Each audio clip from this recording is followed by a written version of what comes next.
or accelerated the exchange of people, of goods, and of ideas. These factors also transformed governments. As governments began to face new managerial challenges in a world increasingly dominated by commerce and markets, no longer was it possible for governments simply to skim off resources from peasants through the threat of force.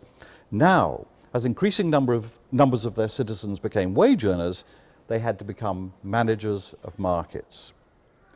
During the French and American revolutions, governments began to develop entirely new types of partnerships with their citizens through the creation of elections and the introduction sometimes of compulsory military service. They also began to provide new services such as mass education or banking. All in all, governments became more powerful, more complex, more market-oriented, and much, much wealthier.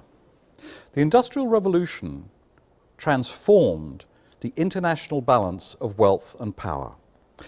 It shifted it right away from the old hub regions of the agrarian era, the Mediterranean, Mesopotamia, India, and East Asia. And it shifted it towards a new hub zone whose center was the North Atlantic region. Other beneficiaries included European settler societies such as the Americas, South Africa, and Australasia. By the late 19th century, early industrializing societies, including Britain, the USA, France, Germany, and then Russia and Japan, began to use their growing wealth and modern military technologies, such as ironclad gunships and machine guns, to build powerful armies and eventually to create empires. The newly industrializing societies conquered the old superpowers of India and China.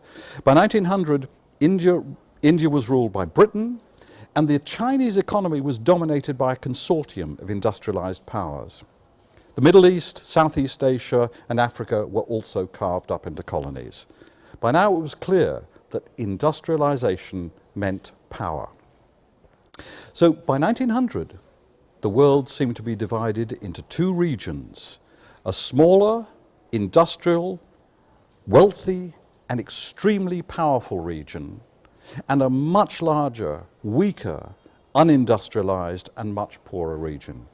It began to seem as if the main changes of recent centuries, or the main result of those changes, was to create two regions, to benefit one region at the expense of another, to create a rich region and a poor region.